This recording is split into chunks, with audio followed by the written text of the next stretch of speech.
ಏಯ್ ನಮ್ಮು, ಹೋಗ ಪಾಪಿಸ್ಟನ್ ಕರ್ಕೊಂಡ್ ಬಾರೆ. ಸರಿ ಅಪ್ಪ. ನಮ್ಮು ಬೇಡ, ಸುಮ್ಮನೆ ಅನಾವಶ್ಯಕವಾಗಿ ಜಗಳ ಯಾಕೆ? ಓ, ಅವಳನ್ನ ಹಂಗೆ ಬಿಟ್ರೆ ಅವಳು ಆಡಿದ್ದೆ ಆಟ ಆಡ್ತಾಳಮ್ಮ. ನೀನು ಹೋಗಿ ಕರ್ಕೊಂಡ್ ಬಾ ನಮ್ಮು. ಹೌದಕ್ಕ, ಅಮ್ಮನ್ ಸುಮ್ಮನೆ ಬಿಟ್ರೆ ತಲೆ ಮೇಲೆ ಬಂದು ಕೂರ್ತಾರೆ. ಈಗಲೇ ಸರಿಯಾಗಿ ಕ್ಲಾಸ್ ತಗೋಬೇಕು. ಏನೇ ಆಗ್ಲೇ ಬಂದು ನಿಮ್ಮ ಅಪ್ಪಂಗೆ ನನ್ನ ಬಗ್ಗೆ ಫಿಟ್ಟಿಂಗ್ ಇಟ್ಬಿಟ್ಟಿದ್ಯಾ? ಏಯ್ ಏನೋ ಕ್ಲಾಸ್ ಗೀಸು ಅಂತ ಮಾತಾಡ್ತಿದ್ದೆ, ಏನ್ ವಿಷಯ? ಏಯ್ ಯಾಕೆ ನನ್ನ ಮಗಳನ್ನ ನೋಡಿದ್ರೆ ಅವಳನ್ನ ಚೇಳ್ ತರ ಕುಟುಕ್ಲಿಲ್ಲ ಅಂತಂದ್ರೆ ನಿನಗೆ ತಿಂದಿದ್ದರಗದೇ ಇಲ್ವಾ?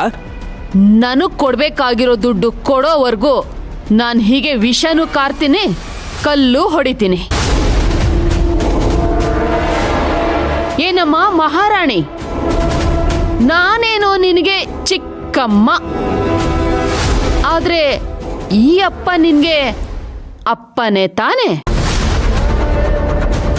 ಇವರೆದ್ದು ಓಡಾಡೋಕೆ ಕನಿಷ್ಠ 3 ತಿಂಗಳು ಬೇಕು ಅಂತ ಡಾಕ್ಟರ್ ಹೇಳಿದ್ದಾರೆ.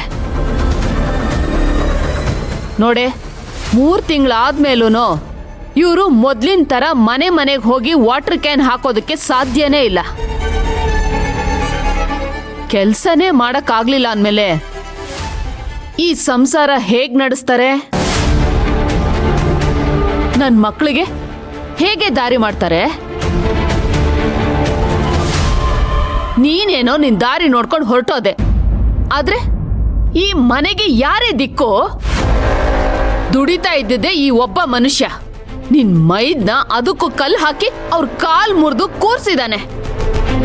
ಇನ್ಮೇಲೆ ಈ ಸಂಸಾರನ ಯಾರೇ ಕಾಪಾಡ್ತಾರೆ? ನಾವ್ ಹೇಗೆ ಬದುಕ್ಬೇಕು? ಸುಮ್ನೆ ಬಂದು ಅಪ್ಪ ಅಪ್ಪ ಅಂದ್ರೆ ಆಗಲ್ಲ. ಅಪ್ಪ ಕೆಳಗಡೆ ಬಿದ್ದಾಗ ಅಪ್ಪಂಗೆ ಹೆಗಲು ಕೊಡೋದು ಗೊತ್ತಿರ್ಬೇಕು. ಇನ್ಮೇಲೆ ಈ ಸಂಸಾರದ ಜವಾಬ್ದಾರಿನ ನೀನೇ ಹೊರಬೇಕು. ಈ ಮನೇನ ನೀನೇ ನಡೆಸ್ಬೇಕು. ಏನೇ ನಾನ್ ಹೇಳಿದ್ದು ಗೊತ್ತಾಯ್ತು ತಾನೆ? ಏಯ್, ಈ ಮನೇನ ಅವಳು ಯಾಕೆ ನೋಡ್ಕೋಬೇಕು? ನೋಡೆ, ನನಗ್ ಕಾಲ್ ಮುರಿದಿರ್ಬಹುದು, ಆದ್ರೆ ನಾನಿನ್ನೂ ಸತ್ತಿಲ್ವೇ. ಈ ಮನೇನ ಹೇಗೆ ನಿಭಾಯಿಸ್ಬೇಕು ಅಂತ ನನಗೆ ತುಂಬಾ ಚೆನ್ನಾಗಿ ಗೊತ್ತಿದೆ. ನೀವಿವತ್ತಿರೋ ಈ ಪರಿಸ್ಥಿತಿಲಿ ನಿಮ್ಮನ್ನೇ ಇಬ್ರು ಹಿಡ್ಕೊಂಡು ನಡೆಸ್ಬೇಕು.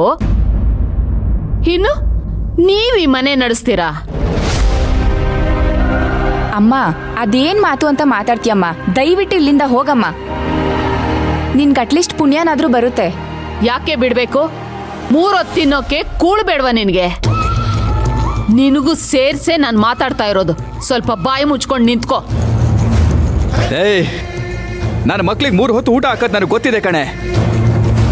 ನನ್ನ ಮಕ್ಳಿಗೆ ನನಗೆ ದುಡ್ಡು ತಂದು ಹಾಕೋದು, ಅವ್ರಿಗೇನು ಮಾಡಬೇಕು ಅನ್ನೋದು ನನಗೆ ಚೆನ್ನಾಗಿ ಗೊತ್ತಿದೆ ಕಣೆ. ಹೋಗೆ, ನೀನು ಬಾಯಿ ಮುಚ್ಕೊಂಡು ಹೋಗೆ. ಸಿಕ್ತವ್ರ ಮೇಲೆ ಸುಳ್ಳು ಕೇಸ್ ಹಾಕೋದು, ಬಾಯಿಗೆ ಬಂದಾಗ ಮಾತಾಡೋದು, ಇದೇ ಆಗೋಯ್ತು ಜನ್ಮ ಪೂರ್ತಿ ನಿಂದು. ಹೋಗೆ ಆತಾಗೆ. ನಾನೇನು ಸಿಕ್ತವ್ರ ಮೇಲೆ ಕಂಪ್ಲೇಂಟ್ ಕೊಟ್ಟಿಲ್ಲ, ನಿಮ್ ಕಾಲ್ ಮುದ್ದಿರೋದಕ್ಕೇನೆ ಕಂಪ್ಲೇಂಟ್ ಕೊಟ್ಟಿರೋದು. ಇವಾಗ ಏನ್ ನಿಮ್ ಪ್ರಾಬ್ಲಮ್ಮು?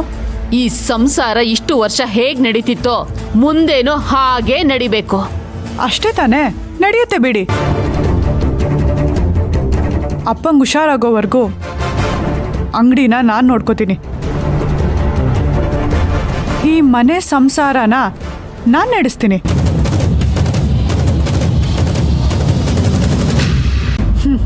ನೀವು ಹೇಳ್ತಿದ್ದೀರಾ ಅಂತ ಮಾಡ್ತಿದ್ದೀನಿ ಅಂತ ಅನ್ಕೋಬೇಡಿ. ನೀವು ಹೇಳ್ದೇ ಇದ್ರು ನಾನಿದ್ನ ಮಾಡ್ತಿದ್ದೆ. ಯಾಕಂದ್ರೆ ಈ ಮನೆ ಮಗಳಾಗಿ ಅದು ನನ್ನ ಜವಾಬ್ದಾರಿ. ಸುಮ್ಮನೆ ಬಂದು ಸಿನಿಮಾ ಹೀರೋಯಿನ್ ತರ ಡೈಲಾಗ್ ಹೊಡೆದ್ರೆ ಸಾಲದು. ನಿಮ್ಮಪ್ಪ ದುಡ್ದಿರೋ ದುಡ್ಡನ್ನ ತಿಂಗಳು ಹೇಗ್ ನನಗ್ ತಂದು ಕೊಡ್ತಿದ್ರೋ ನೀನು ನನ್ಗೆ ಹಾಗೆ ತಂದ್ಕೊಡ್ಬೇಕು. ಅದರಲ್ಲಿ ಒಂದೇ ₹1 ಕಡಿಮೆ ಇದ್ರೋ ನಾನ್ ಮಾತ್ರ ಸುಮ್ಮನೆ ಇರಲ್ಲ. ನಿನ್ನೊಬ್ಳನ್ನೇ ಅಲ್ಲ ಕಣೆ, ಯಾರನ್ನೂ ಸುಮ್ಮನೆ ಬಿಡಲ್ಲ. ನಮ್ರತಾ, ಅವಳು ಮಾತಿಗೆಲ್ಲ ಒಪ್ಕೋಬೇಡ ಅಂತ ಹೇಳಮ್ಮ ನಿಮ್ಮ ಅಕ್ಕನಿಗೆ. ಅದು ಹೇಗೆ ಒಪ್ಕೊಳ್ಳಲ್ವೋ ನಾನು ನೋಡ್ತೀನಿ.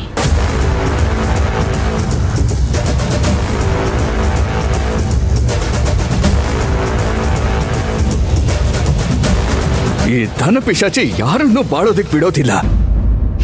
ದುಡ್ಡು ದುಡ್ಡು ದುಡ್ಡು ದುಡ್ಡು ಅಂತ ದುಡ್ಡಿನ ಭೂತಾನೆ ಹೊಕ್ಕೊಂಡಿದೆ ಇವಳಿಗೆ. ದುಡ್ಡು ಅಂತಿದ್ರೆ ಸಾಕು. ಅಂದಾಗಿ ಕಾಲೊಂದ್ ಸರಿ ಇದ್ದಿದ್ರೆ ನಾನೇ ಅಂಗಡಿಗೆ ಹೋಗಿ ಕೆಲಸ ಮಾಡ್ತಿದ್ದೆ. ಈ ಪಾಪಿಷ್ಟೆ ಮಾತು ಕೇಳ್ಕೊಂಡು ಅದ್ ಹೆಂಗ್ 3 ತಿಂಗಳು ಮನೇಲಿರೋದು? ಹಾಗಲ್ಲ ಕಣಮ್ಮ, ಹಾಗಲ್ಲ. ಇನ್ನು ನಮ್ಮ ಇಂಥ ಟೈಮಲ್ಲಿ ಜಾಸ್ತಿ ಯೋಚನೆ ಮಾಡ್ಕೊಂಡು ಕೂತ್ಕೊಂಡ್ರೆ ಆರೋಗ್ಯ ಹಾಳಾಗುತ್ತೆ. ಯೋಚನೆ ಮಾಡಬೇಡಿ ಅಂತ ಹೇಳು. ನಮ್ಮ ಅಪ್ಪಂಗೋಸ್ಕರ ನಾನು ಎಷ್ಟು ಬೇಕಾದರೂ ಕಷ್ಟಪಡ್ತೀನಿ. ಆದರೆ ನಮ್ಮಪ್ಪ ಕಷ್ಟಪಡೋದನ್ನ ನನ್ನಿಂದ ನೋಡೋಕ್ಕಾಗಲ್ಲ.